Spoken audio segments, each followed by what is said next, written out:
নমস্কার সবাইকে।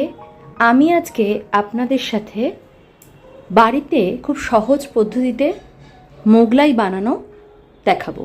তার জন্য আমি একটা পাত্রে আন্দাজ মতন ময়দা নিয়ে নিলাম।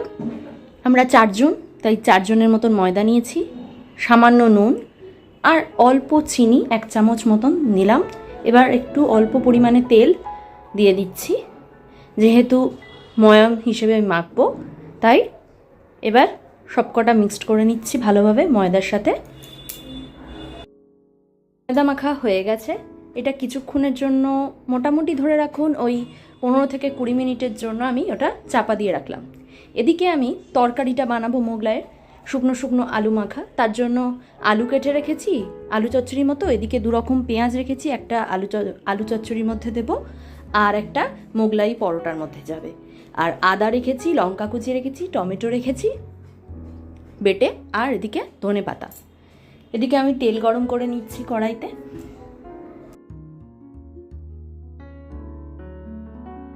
জিরে ফোড়ন দিচ্ছি, আপনারা চাইলে দিতেও পারেন, নাও দিতে পারেন।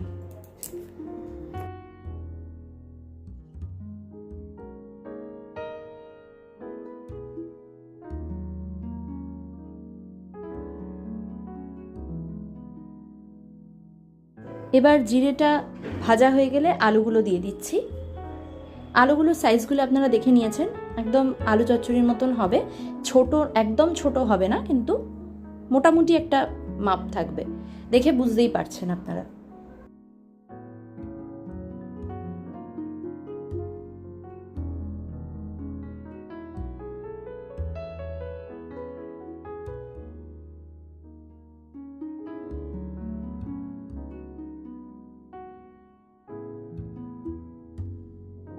একটু ভাজা ভাজা হয়ে এলে এবার অল্প একটু নুন দিয়ে দিচ্ছি আন্দাজ মতো।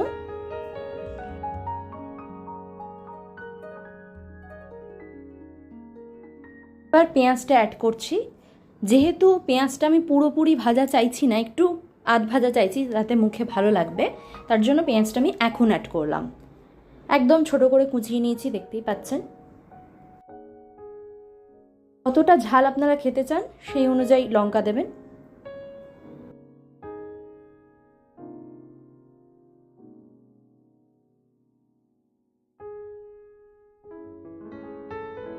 আদা অ্যাড করছি। জানি বাড়িতে এই ধরনের খাবারগুলো বানালে তাহলে সেটা শরীরের পক্ষে খুব একটা ক্ষতিকর নয়, এজন্য বাচ্চাদের জন্য হলেও বাড়িতেই বানিয়ে দেওয়া যাবে খুব সহজে এইভাবে প্রসেসটা ফলো করলে।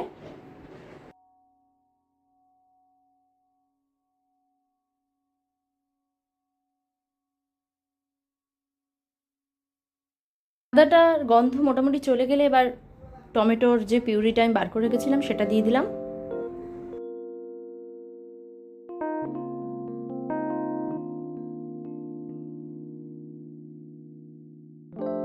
করে কষিয়ে নিচ্ছি। এবার একে একে মশলাগুলো দিয়ে দেবো। প্রথমে হলুদ দিয়ে দিচ্ছি, এবার কাশ্মীরি লঙ্কা গুঁড়ো দেবো, জাস্ট একটু কালারের জন্য, আর কিছু নয়। ঝাল হিসেবে আমরা কাঁচা লঙ্কাই বেশি ব্যবহার করি।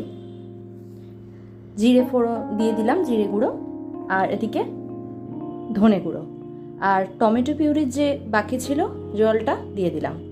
এবার আলুটা সেদ্ধ হতে দিচ্ছি। কষিয়ে নেওয়ার পরে আমি গা মাখা মাখা করবো, তাই বেশি জল দিইনি।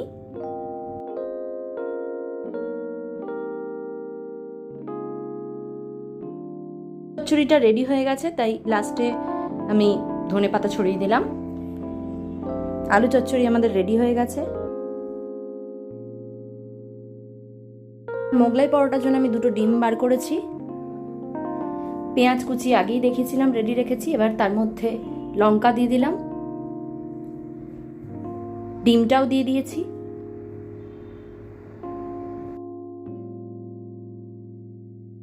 ধনে পাতা দিয়ে দিয়েছি, আর চিলি ফ্লেক্স দিলাম, আর অল্প ম্যাগি মশলা আর চাট মশলা আমি মিশিয়ে নিয়েছি। এবার পুরো ব্যাটারটা আমি রেডি করব। অল্প নুনও দিয়ে দিলাম।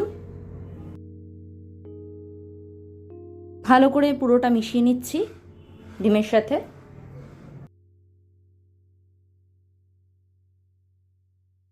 যাতে জল জল ভাব না থাকে তার জন্য একটু ব্রেড ক্রাম্ব দিলাম। ময়দা মাখা আমার রেডি ছিল, সেটা আমি 15 থেকে 20 মিনিট বাদে খুললাম। এবার লেচি করে নিচ্ছি বড় বড় সাইজের।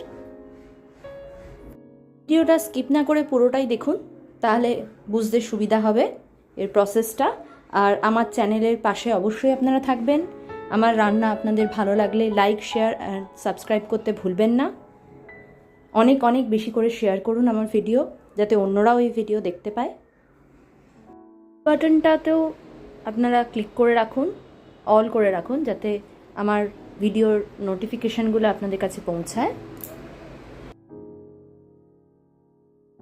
লেচি করে নেওয়ার পর এদিকে আমি কড়াইতে তেল দিয়ে দিচ্ছি।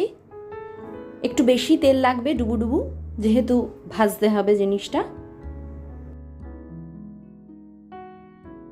জন্য তেল বেশি লাগলেও আপনারা দেখে বুঝতেই পারবেন পরে যে একদমই সেটা অয়েলি ফুড নয়।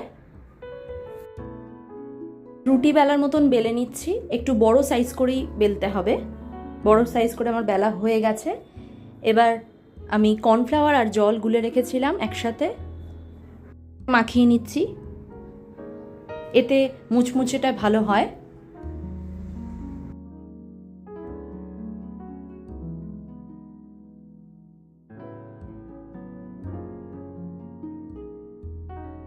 পেঁয়াজ, লঙ্কা, ধনেপাতা দিয়ে যে ডিমের গোলাটা রেডি রেখেছিলাম ওটা মাঝখানে করে দিয়ে দিচ্ছি, এইভাবে ছড়িয়ে।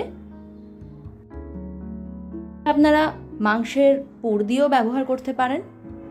আমি এখানে ডিম দিয়ে ট্রাই করলাম, প্রথমবার বানাচ্ছি।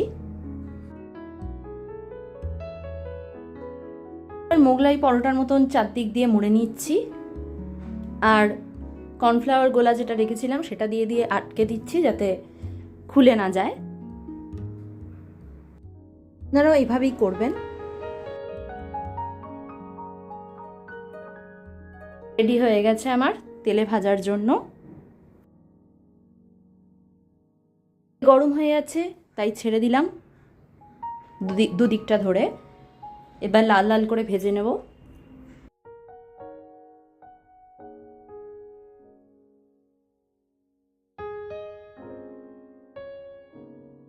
তেলটা গরম হয়ে যাওয়ার পর কিন্তু যখন এই মোগলাইটা ভাজা হবে তখন কিন্তু মিডিয়াম ফ্লেমে ভাজতে হবে।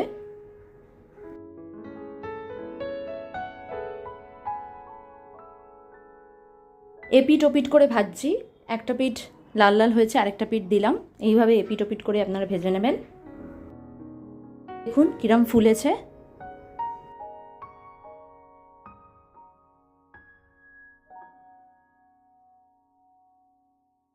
ভাজা হয়ে গেছে, এবার তুলে নিচ্ছি, পরিবেশন করব। আগে থেকেই তরকারিটা তুলে নিয়েছি। দেখুন দারুণ হয়েছে দেখতে, খেতেও দারুণ হয়েছিল, ভীষণ মুচমুচে হয়েছিল মোগলাই পরোটা। নেক্সট আরেকটা দিয়ে দিলাম ভাজতে।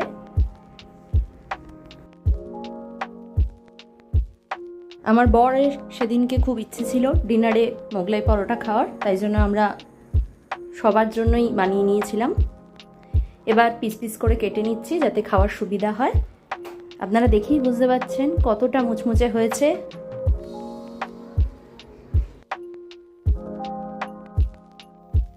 ছাড়াও আপনারা সস দিয়েও এটা খেতে পারেন, ভালোই খেতে লাগবে। ছোট বড় সবার খুব প্রিয় হতে পারে আপনার কাছে।